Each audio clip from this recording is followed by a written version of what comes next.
नमस्कार, मैं हूं आपके साथ सोहेल खान। हमारी खास पेशकश खबर अंजाम तक में आपका स्वागत है।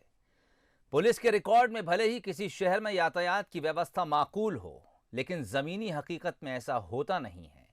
बड़े शहर की लाखों की आबादी पर चंद यातायात पुलिसकर्मी तैनात कर दिए जाते हैं। हालात ये रहते हैं कि शहरों की सड़कों पर बार बार जाम लगता है, पुलिसकर्मी भाग दौड़ करते नजर आते हैं। हालात उस वक्त और भी विस्फोटक हो जाते हैं जब शहर में किसी वीआईपी के आने, धरना, प्रदर्शन या फिर रैली का कार्यक्रम होता है। शहरों में ट्रैफिक से फंसने वाले तो हर रोज परेशानी झेलते ही हैं। एम्बुलेंस के जाम में फंसने से मरीजों की जिंदगियां भी दांव पर लग जाती हैं। वहीं सड़क हादसों के ज्यादातर मामलों में यह सामने आता है कि दोष खराब सड़कों और खराब व्यवस्था का है। लेकिन सवाल यह है कि क्या इस व्यवस्था का कोई हल है या फिर हमें ऐसे ही चलते रहना है। आज इसी पर चर्चा करेंगे और कोशिश करेंगे कि इस चर्चा को उस अंजाम तक ले जाएं जहां हम किसी निष्कर्ष पर हों।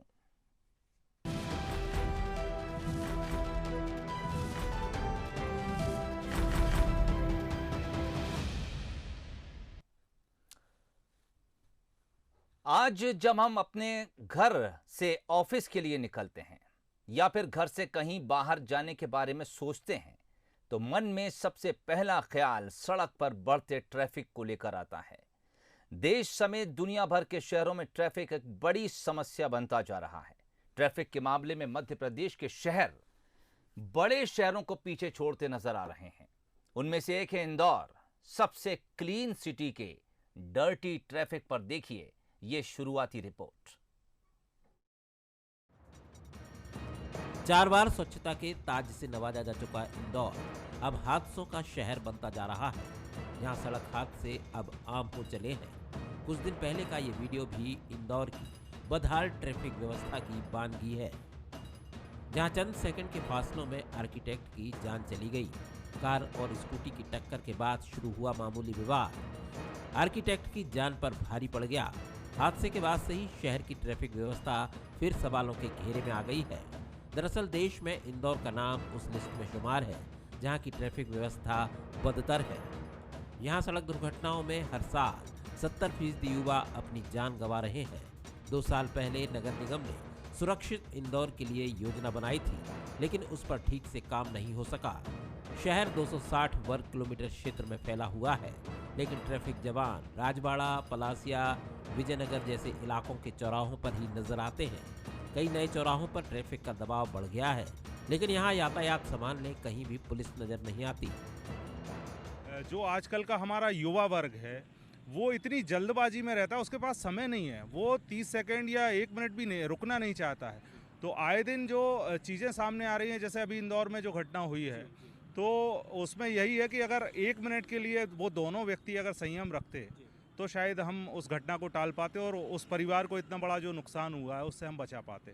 लेक करने का जो स्थान है वो ये है कि देखिए, आप पूरे इंडिया में सबसे हाई डेंसिटी ट्रैफिक जो है हमारे इंदौर शहर में है। मुख्य समस्या हमारी ये कि हम ट्रैफिक को कैसे बेहतर करें। उसमें मेरे जो सुझाव है वो ये है कि हमारे इंदौर शहर में आज भी काफ़ी समय से एक डिमांड चलती आ रही है कि हम लोग इंदौर में कुछ अंडर पासेस बना दें, जिससे कि हमारे शहर में, क्योंकि अब फैलने का गुंजाइश नहीं है, लेकिन हम अंडर पास को करके डायरेक्शन वाइज, और जो 2 व्हीलर है, क्योंकि इंदौर के जो ट्रैफिक है उसमें आज भी 90% से ज़्यादा कॉन्ट्रीब्यूशन 2 व्हीलर का ही है, तो इन वाहन चालकों के लिए अंडर पासेस अगर हम बना दें। आज इंदौर जैसा शहर है जिसमें एक भी अंडर पास नहीं है आज। सफाई के मामले में भले ही इंदौर की जनता जागरूक हो, लेकिन वैसी जागरूकता ट्रैफिक को लेकर नहीं दिखाई देती। अगर आंकड़ों पर नजर डालें तो बीते 3 साल में 997 लोगों की सड़क हादसों में मौत हो चुकी है। इनमें 668 युवा हैं। 2018 में 3434 दुर्घटनाएं हुई, जिसमें 322 लोग मारे गए। 2019 में 3383 सड़क हादसे हुए, जिनमें 328 लोगों की मौत हो गई। वहीं 2020 में 2377 ही सड़क हादसों के मामले आए, लेकिन इस साल 347 लोगों की जान चली गई। मतलब साफ है कि हर साल सड़क दुर्घटना में मरने वालों की संख्या बढ़ रही है। इंदौर शहर में ट्रैफिक भी वास्तव में बहुत बड़ी चुनौती है, और इंदौर शहर की जनसंख्या के अनुसार अभी आरटीओ ने जो जानकारी ली है, लगभग 22 लाख वाहन हैं इनके यहाँ पे। अवेयरनेस होना चाहिए, उस हिसाब से हो नहीं रहा। हमारे यातायात पुलिस की तरफ से निश्चित हम लोग स्कूल, कॉलेज और आम जनता के बीच में जाते प्रचार प्रसार करके नियमों का पालन करने को प्रोत्साहित कर ही रहे थे। महानवंबर के आंकड़े में करीब अभी तक के 410 की मृत्यु है और 2300 के करीब जो है एक्सीडेंट हुए हैं। तो पिछले साल से मृत्यु दर ज़्यादा है, एक्सीडेंट की संख्या कम है। हाँ, अवेयरनेस की तो कमी है इसमें। कुछ ये स्थिति बनती है पैदा हो जहाँ पर अधिकतर जाम लग जाता है कहीं पर, और जाम की वजह से ट्रैफिक जाम, मतलब कुछ लोग का कुछ ऐसी व्यवस्था हो जाए जहाँ पे जैसे ब्रिज की व्यवस्था हो जाएगी तो इससे क्या है, थोड़ा सा एक कंट्रोल होगा ट्रैफिक के ऊपर भी, और लोग व्यवस्थित अपने समय पर अपना काम कर सकें। बढ़ रहे सड़क हादसों को लेकर ट्रैफिक व्यवस्था पर भी कई सवाल खड़े हो रहे हैं। क्या विभाग सिर्फ वाहन रजिस्टर्ड करने और राजस्व एकत्रित करने पर ही फोकस कर रहा है? क्या साल में 1 या 2 बार दोपहिया वाहनों की चेकिंग का अभियान चलाया जाता है? क्या विभाग के पास स्टाफ की कमी है? अगर स्टाफ की कमी है तो इसको लेकर विभाग ने क्या कदम उठाए? भले ही सड़क हादसों पर रोक लगाने और ट्रैफिक व्यवस्था को सुधारने परिवहन विभाग कोई विशेष ध्यान नहीं देता हो, लेकिन ऐसा भी नहीं है कि सड़क हादसों के लिए अकेले विभाग ही जिम्मेदार है। लोगों की ओर से ट्रैफिक के नियमों की अनदेखी और लापरवाही भी इसकी एक बड़ी वजह है। Bureau report, Indore. तो मध्य प्रदेश के एक बड़े शहर इंदौर के हालात पर हमने आपको अपनी रिपोर्ट दिखाई और कुछ आंकड़े भी आपके सामने रखे कि किस तरह से मध्य प्रदेश में सड़क हादसे सामने आ रहे हैं और उन सड़क हादसों में किस तरह से लोग अपनी जान गंवा दे रहे हैं या फिर कई बार लोग पूरी जिंदगी के लिए विकलांग भी हो जा रहे हैं। आज अब इस चर्चा में अपने साथ जिन लोगों को जोड़ रहे हैं उनसे आपको मिलवा दूं, कुछ सवाल पूछूंगा। प्रफुल्ल जोशी साहब हमारे साथ जुड़ रहे हैं, ट्रैफिक एक्सपर्ट हैं, इंदौर से इस वक्त हमारे साथ हैं। जोशी साहब, स्वागत है आपका बंसल न्यूज़ में। इसके अलावा आज एक शख्स को हम जोड़ रहे हैं जिसकी जिम्मेदारी इंदौर की सड़कों पर आपको नजर आती है और ये शख्स आपको इंदौर की सड़कों पर नजर भी आएगा। व्यवस्था इन्हीं के कंधों पर है। सुमन सिंह हमारे साथ जुड़े हैं, ट्रैफिक आरक्षक हैं। सुमन साहब, स्वागत है बंसल न्यूज़ में आपका। मैं आता हूं सुमन सिंह, इससे पहले मैं प्रफुल्ल जोशी साहब आपके पास आना चाहूंगा। बतौर ट्रैफिक एक्सपर्ट आप हमारे साथ जुड़े हैं, कुछ सवाल मेरे पास हैं। मैं ट्रैफिक और इसकी बिगड़ती व्यवस्था को 3-4 हिस्सों में बांट लेता हूं। बढ़ती गाड़ियां सड़कों के ऊपर, बेहतर प्रबंधन ट्रैफिक व्यवस्था का, और तीसरी बात ये कि जिन लोगों के पास ये जिम्मेदारी होती है कि किसी शहर के भीतर उन तमाम इंफ्रास्ट्रक्चर को डेवलप किया जाए बढ़ते ट्रैफिक से निजात दिलाने के लिए, चाहे वो फ्लाईओवर हों चाहे अंडरपास हों, इन तीन में से आप सबसे ज्यादा दोष किसको देंगे जिसकी वजह से व्यवस्था बिगड़ रही है? पहले उस पॉइंट पर आपसे चर्चा करूंगा। इन तीन में से वो पक्ष सबसे ज्यादा जिम्मेदार कौन है जिसकी वजह से हादसे होते हैं, मौतें होती हैं और पूरा शहर का ट्रैफिक जो है वो शाम और सुबह के वक्त ऐसा कचरे की तरह नजर आता है?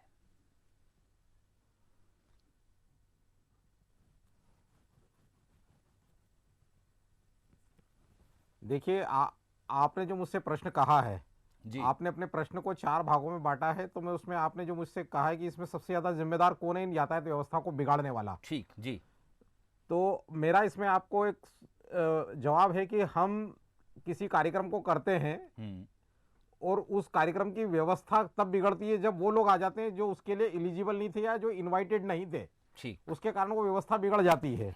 अब इसको अगर मैं सड़क पर कहना चाहूँ तो मैं ये कहना चाहूंगा कि सड़क पर सबसे ज्यादा उन लोगों की भरमार है जिनके पास लाइसेंस नहीं है। उन पेरेंट्स ने अपने बच्चों को गाड़ियां दिला दी हैं जो बच्चे आज की डेट में लाइसेंस के पात्र ही नहीं है, 18 साल से कम एज के टीनेजर्स। ठीक, अगर आपने अभी अपने जो रिपोर्ट थी प्रारंभिक स्तर पे बताया उसमें कि 70 से 80% युवाओं की मृत्यु होती है।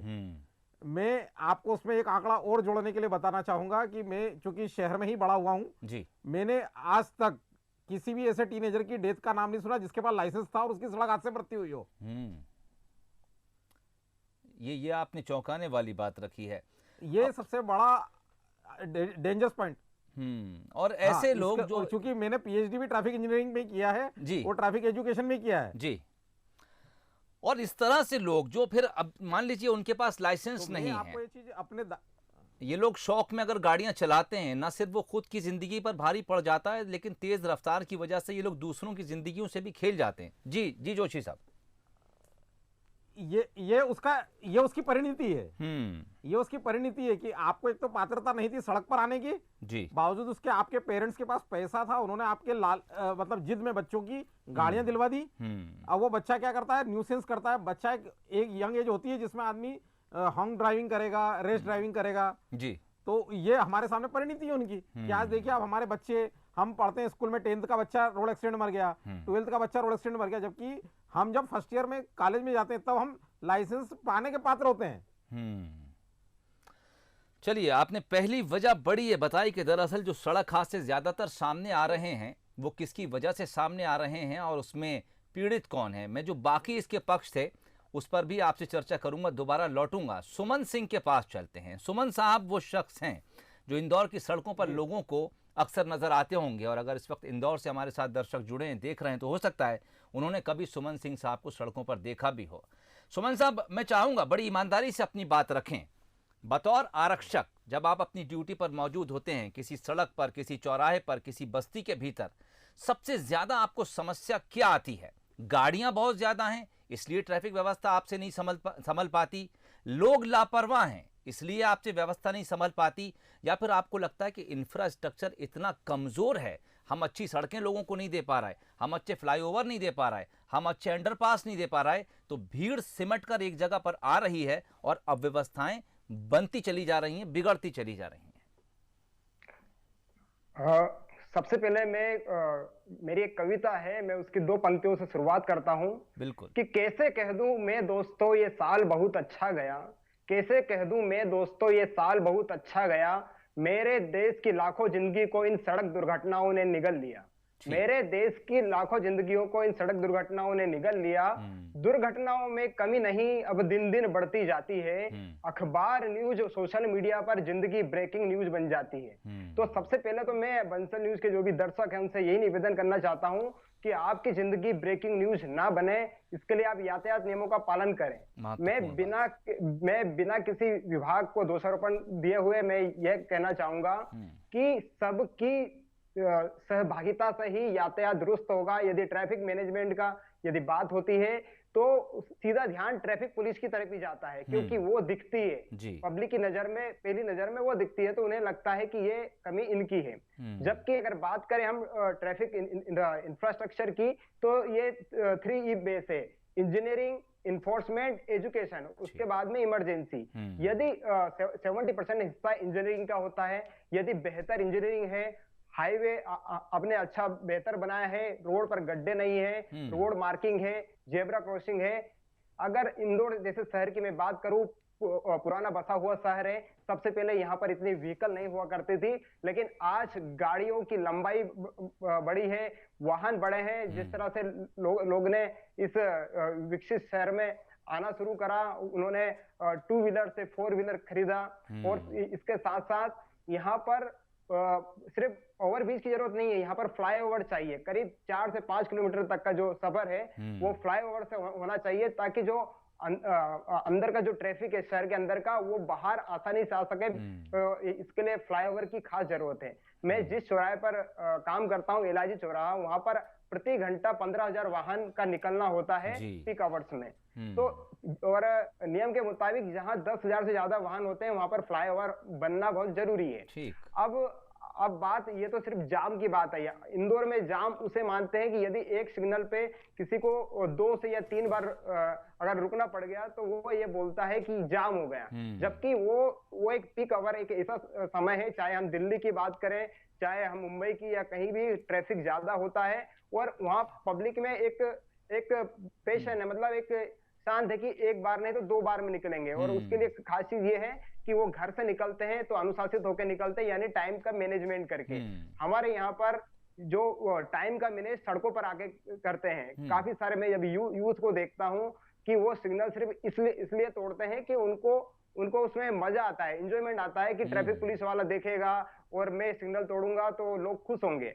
तो सबसे ज्यादा जो इंदौर की अगर मैं बात करूं तो यहाँ पर ट्रैफिक सिर्फ पीक आवर्स में होता है। और यदि जैसे कि हम अंदर की जवाहर मार्ग की बात करें तो वहां पर तो काफी सारे लोडिंग ठेले वाले और ये भी चलते हैं, मगर शहर की ऐसी भी सड़कें हैं जैसे BRTS लेन है, रिंग रोड है, बाईपास है, यहाँ पर सड़क दुर्घटना का सबसे बड़ा कारण है स्पीड, मतलब गति और गुस्सा पे यदि हमने नियंत्रण कर लिया तो काफी हद तक टाइम मैनेजमेंट, काफी हद तक जो ट्रैफिक हमारा मैनेजमेंट है वो बेहतर हो जाएगा। ठीक, सुमन साहब मैं लौटता हूँ आपके पास। बड़ी गंभीर बातें आपने कही हैं और बड़ा जिस तरह की बातें आपने बताई वो यकीनन विचारणीय हैं। प्रफुल्ल जोशी साहब आपके पास लौटूंगा। एक बड़ी महत्वपूर्ण बात सुमन साहब कह रहे थे, उनका कहना है कि लोग इसलिए ट्रैफिक नियमों का उल्लंघन कर जाते हैं कि उन्हें इन नियमों का उल्लंघन करने में मज़ा आता है। अक्सर नौजवान लोग अपनी बाइक इसलिए दौड़ा देते हैं कि वो देखते हैं कि हाँ उस तरफ से एक ट्रैफिक पुलिस वाला मुझे देख रहा है और क्योंकि मुझे देख रहा है इसलिए इसको दिखाने के लिए मैं अपनी बाइक दौड़ाऊंगा।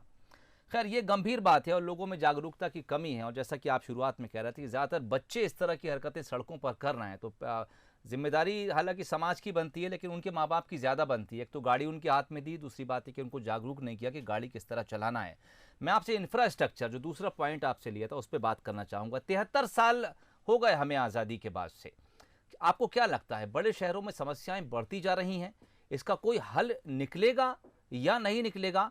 खासकर हम पुराने शहर पर अगर फोकस करें, क्योंकि वहाँ पर रोड जो हैं वो बड़े लिमिटेड हैं, उनकी चौड़ाई लिमिटेड है, आप उनको शायद चौड़ा नहीं कर सकते। लेकिन जिस तरह हमारी रिपोर्ट में हमने बात कही, 22 लाख गाड़ियां हैं साहब इंदौर में। सर ये आपको बताना चाहूँगा कि आरटीओ में 22 लाख गाड़ियाँ पंजीबद्ध हैं इंदौर आरटीओ में। उसके अलावा अगर आप देखेंगे पिछले 15 साल में इंदौर का जो डेवलपमेंट हुआ है वो सबसे ज़्यादा आईटी सेक्टर में हुआ है। इंदौर में लगभग आईटी के 5 लाख प्रोफेशनल्स काम करते हैं जिनकी गाड़ियाँ बाहर से आई हैं और वो इंदौर में चलती हैं जी। मतलब वो लोग भी हमारे इंदौर के ट्रैफिक में ही पार्टिसिपेट करते हैं लेकिन उनकी गाड़ियां रजिस्टर्ड नहीं है, रजिस्टर्ड नहीं है जी। और जी, ये नंबर्स मेरे हिसाब से कम 8 लाख प्लस है जो बाहर के लोग इंदौर में रहते हैं।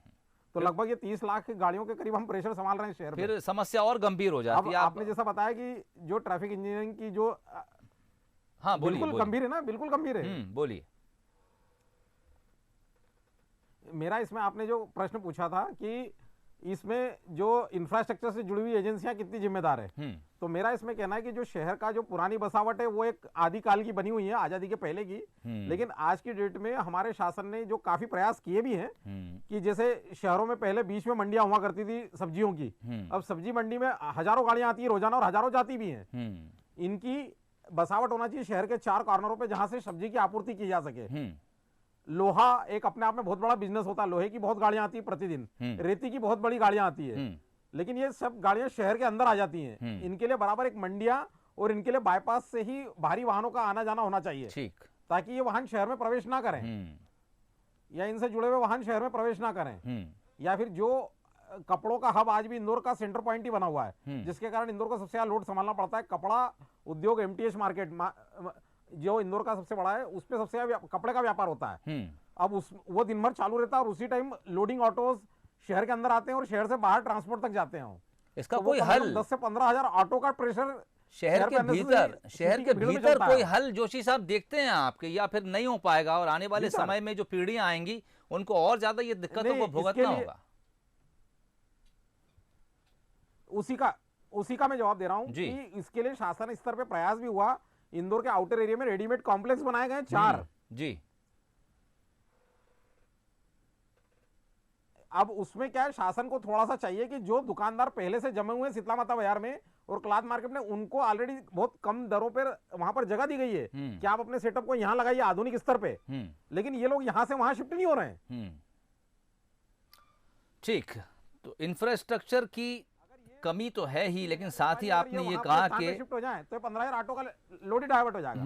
बाहर से आने वाली गाड़ियों को आपने समस्या बताया। इसके अलावा शहर के भीतर जो बड़े बाजार हैं यहाँ पर एक बड़ी समस्या आपने बताई। सुमन सिंह साहब आपके पास लौटूंगा। दरअसल आपके साथी और आप वो लोग हैं जो हर मौसम में, यानी साल के 12 महीने हमें सड़कों और चौराहों पर खड़े दिखते हैं, चाहे वो 48 डिग्री टेम्परेचर में चिलचिलाती गर्मी हो या फिर बारिश हो या फिर ठिठुराने वाली सर्दी हो।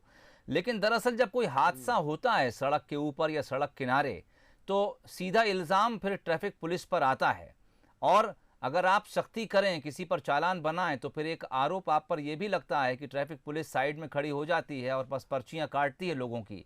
ऐसे में क्या कुछ महसूस आप करते हैं? कहीं आपको लगता है कि आप अपनी जिम्मेदारी के साथ ड्यूटी निभा रहे हैं, लेकिन इस तरह के आरोप आप पर लग रहे हैं, और क्या इनका कोई इलाज है आगे जाकर? देखते हैं आप इसको।